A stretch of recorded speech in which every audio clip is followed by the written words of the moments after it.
Hello every one.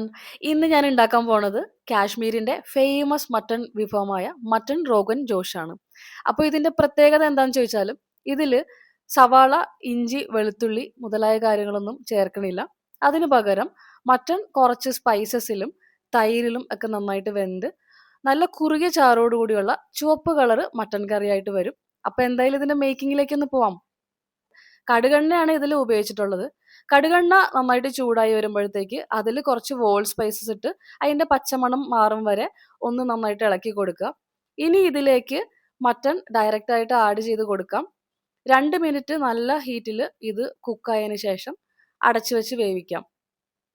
2 മിനിറ്റിന് ശേഷം ഞാൻ ആ ബേ ലീഫൊക്കെ റിമൂവ് ചെയ്തിട്ട് കുക്കറിലേക്ക് ട്രാൻസ്ഫർ ചെയ്തു. അതാവുമ്പോൾ നമുക്ക് പെട്ടെന്ന് കുക്ക് ചെയ്ത് കിട്ടും. അതേപോലെ തന്നെ ഇന്ധനവും സേവ് ചെയ്യാം. കുക്കറിൽ ഒരു 4 വിസിലാവുന്ന വരെ മട്ടൺ നന്നായിട്ട് വേവിച്ചു. അതിനുശേഷം എല്ലാം തിരിച്ച് വീണ്ടും പാനിലേക്ക് മാറ്റുകയാണ്.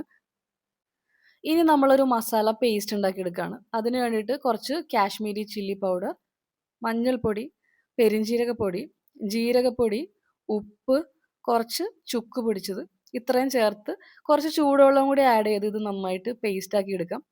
ചൂടുവെള്ളം ആഡ് ചെയ്യുമ്പോൾ ഇത് നല്ല കൊഴുത്തൊരു പേസ്റ്റ് ആയിട്ട് കിട്ടും. ഇനി ഈ പേസ്റ്റ് മട്ടണിലേക്ക് ആഡ് ചെയ്ത് കൊടുക്കാം. മട്ടൺ നല്ല സോഫ്റ്റ് ആയിട്ട് ഇരിക്കാൻ വേണ്ടിയിട്ടാണ് കുക്ക് ചെയ്യണ സമയത്ത് ഉപ്പ് ആഡ് ചെയ്യാതെ ഈ ഒരു സമയത്ത് ആഡ് ചെയ്ത് കൊടുക്കുന്നത്. ഇതൊന്ന് തിളച്ചതിന് ശേഷം അധികം പുളിയില്ലാത്ത തൈര് ഇതിലേക്ക് ആഡ് ചെയ്ത് കൊടുക്കാം.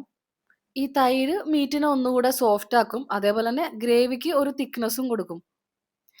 എണ്ണ തെളിയണ വരം ഇതൊന്ന് അടച്ചു വേവിക്കാം കേട്ടോ. ഇനി ഇതിലേക്ക് 1/2 ടീസ്പൂൺ കുരുമുളക് പൊടി, 1/2 teaspoon home made garam masala powder ഇത്ര ആഡ് ചെയ്യാം. ഇനി ഇതിന്റെ ടേസ്റ്റ് കൂട്ടാൻ വേണ്ടിയിട്ട് ഒരു ചെറിയ ടിപ്പും കൂടി ഉണ്ട്.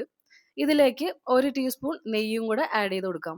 ഇതോടെ കറിയുടെ മേക്കിംഗ് കംപ്ലീറ്റ് ആയി. ഇനി ഇതിന്റെ ടേസ്റ്റിനെ കുറിച്ചൊന്ന് പറയാം. ആദ്യം ഞാനിത് കഴിച്ചത് ചെറിയ ചൂടോടെയാണ്. അപ്പോൾ എനിക്ക് അത്ര താല്പര്യം തോന്നിയില്ലായിരുന്നു. പക്ഷേ ഇത് ആറിക്കഴിഞ്ഞപ്പോൾ ആ ടേസ്റ്റുകളൊക്കെ പിടിച്ച് നല്ലൊരു കറിയായിട്ട് ഇത് മാറി. ഇത് ചോറിൻ്റെ കൂടെ മാത്രമല്ല കേട്ടോ, ഗീ റൈസ്, പൊറോട്ട, പുലാവ്, പൂരി ഇതിൻ്റെ കൂടെയൊക്കെ ചേരും എന്നാണ് എനിക്ക് തോന്നിയത്. നിങ്ങൾ ഈ വിഭവം ഇതിനു മുമ്പ് ട്രൈ ചെയ്തിട്ടുണ്ടോ? ഉണ്ടെങ്കിൽ എവിടെ വെച്ചിട്ടാണ്, അതേപോലെ തന്നെ ഇതിൻ്റെ ബെസ്റ്റ് കോമ്പിനേഷൻ എന്താണ് എന്നൊക്കെ ഒന്ന് കമൻറ്റ് സെക്ഷനിൽ പറയണേ. Thank you for watching.